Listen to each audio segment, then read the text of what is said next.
What up, YouTube? This is Steven Tauber. This is TalbyReacts. So that pretty much, as you're watching this, it's pretty much the end of the year or the beginning of 2017. So I'm producing this basically 2 days before the end of 2016. So to kind of end 2016 with a bang, I kind of wanted to give you my top 10 games of 2016 because I really haven't talked about my games overall this past year. For some reason, I haven't done many reviews of some sort.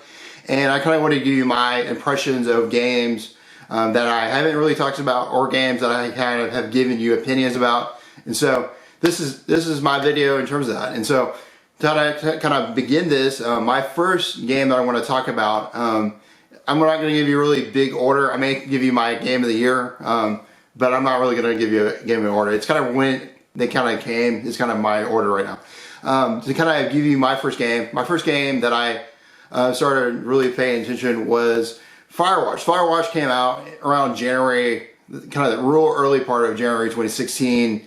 January 2016 is when it came out. The game was produced, developed by Campo Santos, which is this very fresh indie studio. I believe it was his first, the first studio that came out. It was their first game try at this. They've had a lot of tenure and stuff like that, and so they've done games before, and so there's a lot of high expectations with this. So I remember watching IGN's first month coverage in 2015 about this game, and there was a lot of hype around this game. When the review came out, when the initial reveal had come out, like they showed like the initial white lake and a lot of different type of things. It was very impressive. It got my attention right off the bat, and I figured this was pretty much the first game that I'm really going to go deep into. And so it was my first game for 2016. So my overall thoughts, it was good. It was a good game. I was really impressed. I'm a fan of Firewatch overall. I love the characters that they give me. I love the two main characters. The guy who comes to work at this fire tower to kind of keep watch of this park, and the lady that's kind of helping him, mentoring, and almost a lover of some sort. I really love that thing. I love that they put it in the past, in the 1980s, and I love just that part of that. It's interesting because they kind of give you some nice retro backs, like they were talking about old school gaming, like Game Boys and stuff like that. It's really cool to see that. The story is interesting. It's choppy, I would say, at the most. You definitely could tell like this is a game that was done by an indie studio. Because I feel like if there was more people that did the studio, I think if this game was made bigger and bigger and bigger, I think there was a good future for it. Because there was a small indie studio and it was their first game, the game it's kind of half-baked in a lot of sense. In the sense of the final kind of part of the game, like kind of how they ended the game, where you find, basically what you find out is that the previous Firewatch is basically still there, still living in the park, crazily, because his dead son passed away. Like his dead son had an accident climbing, and you find the remains of the dead son, and there's a lot of tension, like a lot of interesting tension, but it never amounts into anything until kind of the guy sets basically the park on fire. I think is kind of how it really ends.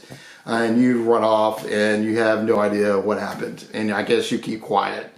And so like the ending is like and I think one of the most interesting parts is just the relationship with the girl. Like you think you're going to see that girl, but you don't. But it's good. I thought the game was good. Definitely check it out. I think it's like 6 or 7 hours. I think you'll love every 6 hours of it that you spend with it. My next game, my second game, is The Division, and it's one of those games. When I think back about it now, it's like, man, The Division happened in 2016, and it's a real interesting thing to think about. I think the reason why we say that is because that game was really half-baked, kind of like Firewatch, for instance, but it still is a very solid and deep game. I think what was interesting is I remember the beginning going into the series, like the president of Ubisoft was like, this is really the future of Ubisoft, like how we make games. Because what's interesting about The Division is it takes a lot of like real big concepts, like this massive open world that's always there. You know, players coming in and out where you can kind of interact. It's really interesting. It almost has like an MMO type of feeling, but it doesn't. But it's really interesting because you can also play it by yourself, and you have a great time if you play it by yourself. But it gets really hard, and it makes it hard for you to play by yourself though. I think what's cool for me, what I really liked about it was kind of the RPG elements. Like you can like upgrade your gear, you gotta through like different levels ups, and then like you upgrade and all that. And it makes it for like a very longer game that should be. Like honestly, if this game didn't have leveling, like you probably would have done this game pretty quickly. Like this game, honestly, I think it probably would have been, you know, 15 to 20 hour game. And so because of the leveling, it made it a lot longer. And so I think a lot more playability. And I think it's interesting. I think it's a great game that's worth saluting. So that's my second game. My third game is probably, in a lot of sense, my game of the year in some regards. It definitely is a candidate for game of the year, and that is Uncharted 4. I'm a big PlayStation fan. I love PlayStation dearly. Was really what got me back into gaming was Uncharted 2 when I initially played it, and Uncharted 4 was a really tearful moment for me. Like I was really sad because they were ending this series that I really loved, and I think like I had very high expectations. And I think they delivered on most of the expectations. When I kind of second thinking about this game, like it almost feels like really it's like a very much the most cinematic type game I ever played. In a lot of sense, I feel like it is the most Indiana Jones. Like they've been trying to capture Indiana Jones for the longest type of time, and they managed to get it right now. Like if you think about like the story, like in terms of like the story where like you have, you know, Nathaniel, you know, Drake. We have Drake, basically, you know, this is going to be his last voyage into the blue. You know, and you see him like at the doing this archaeological dig at the beginning, and like you can go on one last venture, and they do it, and then, you know, random things happen. And so I feel like it's definitely the most like overall it's the most Indiana Jones type game.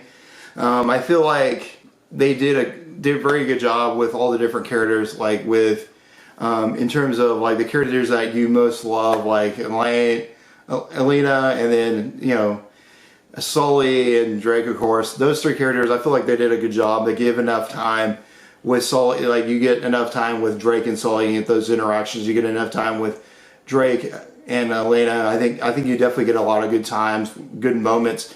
I think one of my favorite moments was like when Drake is in the house, is in their house with Elena, and they're kind of like Drake is in the upper part, kind of doing the different, like seeing the different things that he's done, and as well then he goes down and has, you know, supper, and then they play like the PlayStation 1, which was one of the most coolest Easter eggs I've actually witnessed, to kind of be honest. But I feel like that scene is awesome.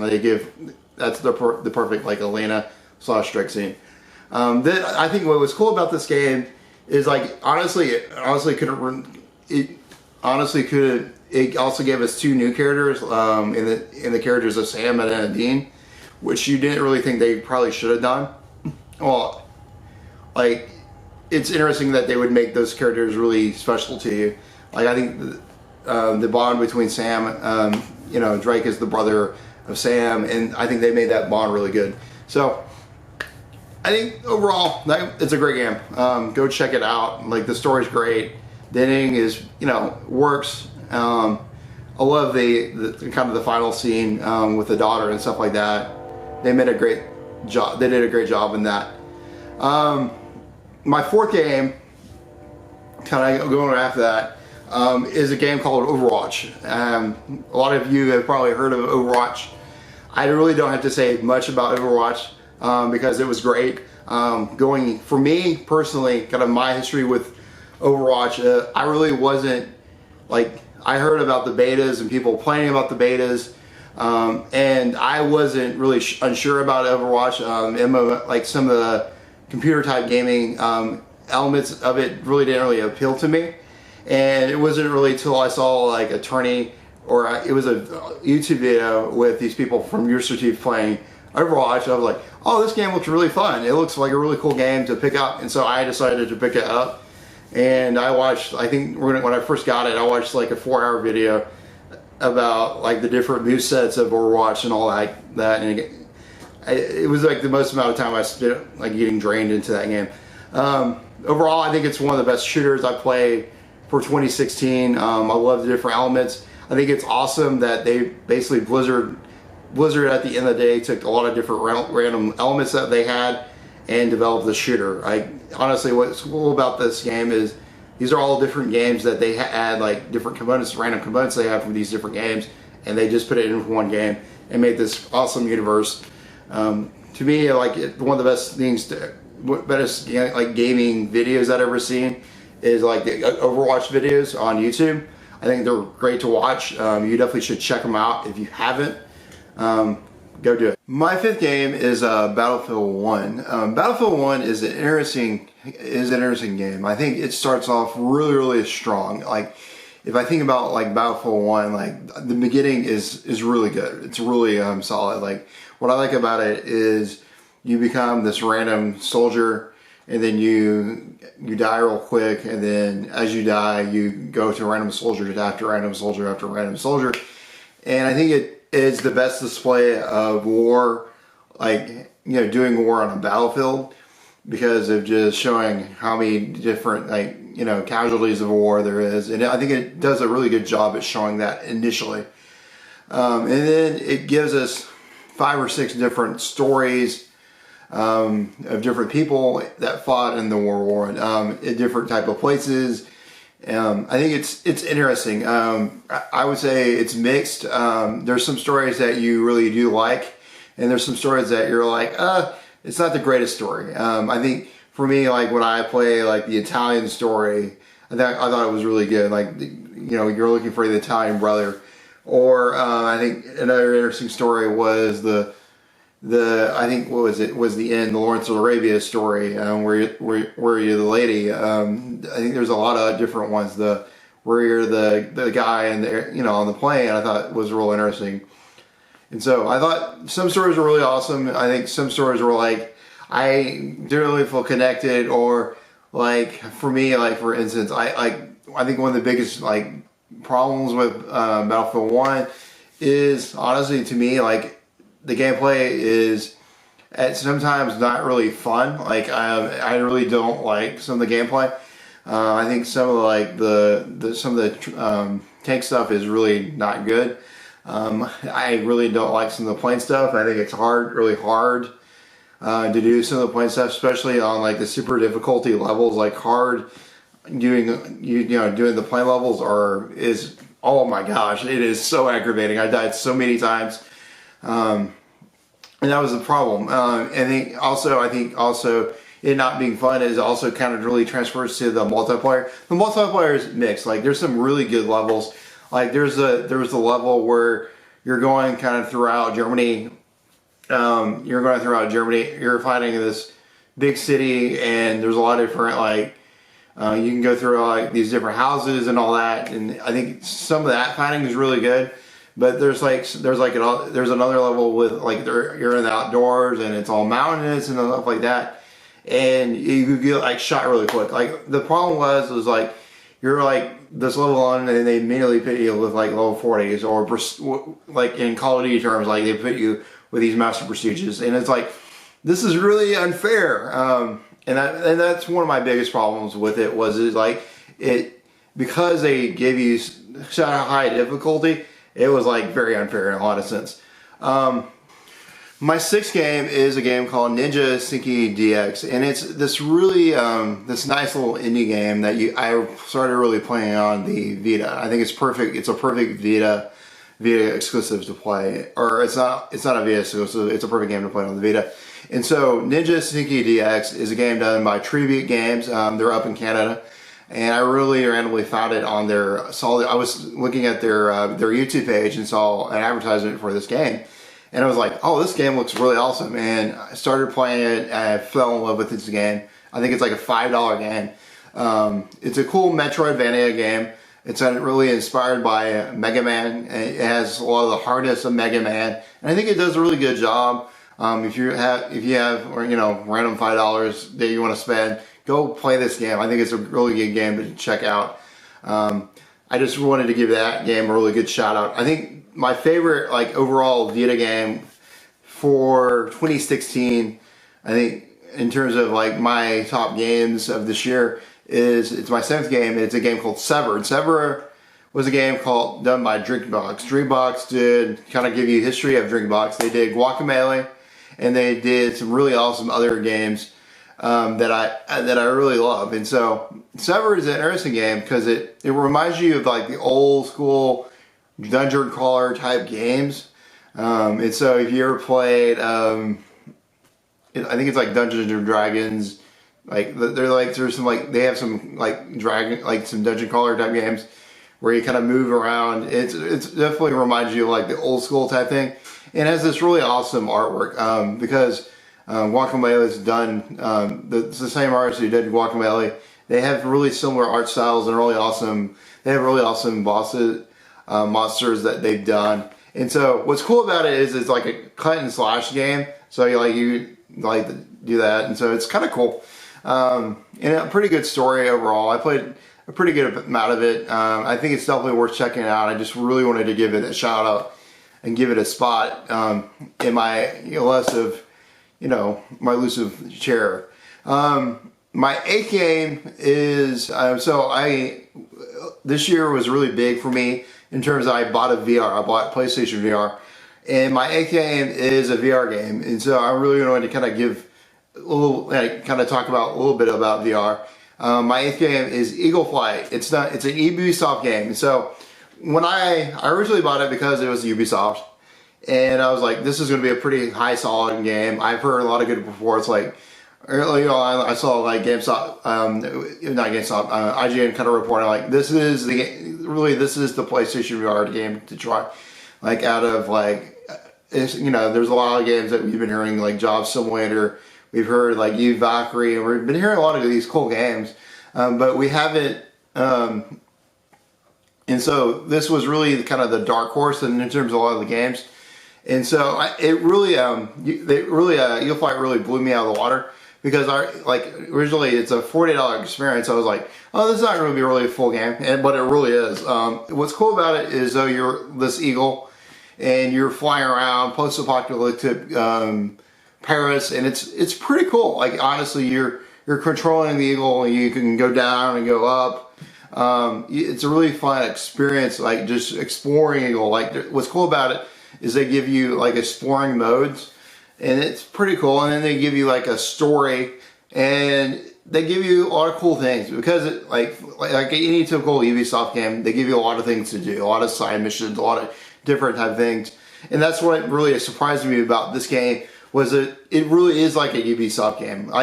It's like Ubisoft's basic attempts at doing a VR game. And so they give you a lot of different races, they give you a lot of different things to do, things to collect. So if you like Ubisoft games and have a PlayStation VR, go play Eagle Flight. I think it's a really awesome game to go check out and add to your library. My 9th game is a game called Banner Saga. Banner Saga is this RPG game that uses Nordic mythology, and it's a really awesome game. It's an indie game. It's a really cool game because it goes back to kind of the old school RPG type elements in terms of moves. It reminds you really of a Fire Emblem in terms of a gameplay and stuff like that. I don't think it came out. I think it came out in 2015. But it's still an awesome game to really check out. And I wanted to kind of let you guys know about that. My 10th and final game is a game called Shadow Complex, the remastered edition. And so Shadow Complex came years ago, and it came out 6 or 7 years ago on the 360, originally on the 360. And then I think it never really came out on the PlayStation 3. And they use this time to kind of now put it on the PlayStation services. And it was a game, like, I never had the 360 service, so I never really paid attention to this game. And Shadow Complex is a really nice PlayStation, it's a really nice Metroidvania type game where you're exploring this complex. And what's cool about it is it has a really famous voice. It has Nolan North, who was in Uncharted. What was really funny for me was when I played Uncharted 4, and then slightly after that I played Shadow Complex, and he uses the same type of person. And this is almost like if you need something after post Uncharted 4, play this game, because it's almost more of Uncharted 4 in a bizarre type of sense. But it's an awesome game. Like, I played this game in a day, I believe, and it was really awesome. They have a lot of cool different type of things to do. It's definitely worth it. I think it's 6 or 7 hour type of game. Go check it out. You're exploring. Basically, you're this guy, and you're the person that you're with gets abducted, and you have to go into this complex, and you're going to try to save her, and you basically find out you're basically the son of like this ex-CSI guy, this ex-FBI guy has a lot of intelligence, and so he's like the perfect guy to kind of beat this complex. And this complex is basically today, the day is they're going to launch like a nuclear bomb or something like that, or they're kind of trying to invade America. It's a really interesting story. Go check it out. It's well worth your, I think it's like $15, $20. So those are my games. Those are my 10 top games of 2016. I kind of really wanted to give you kind of some recommendations, but also some really nice reviews in this video. I thought overall, in terms of 2016, it's a pretty strong myth. I was really surprised actually how strong 2016 was. I think if I had to really choose in terms of games, I probably would say Uncharted 4 is my game of the year. I think if you had to think about second and third, I think Overwatch is interesting, how powerful and how strong it's really come on. And then I kind of looking at like interesting game, I think also I would give a shout out to Battlefield 1. But overall, this is my top 10. I thought I wanted to give that kind of as my present of ending 2016. All right, guys, what do you think about these games? Do you have any recommendations? What have you been playing? Would you say your top 10? Always like to see that down below. I will give links of that Ninja Sinkai DX game and maybe some of the other games that I kind of recommended if I do. Check my links if there is a link. If not, I'll find me on Twitter and I'll give it to you. All right. Good seeing you. Have a good day. All right, bye.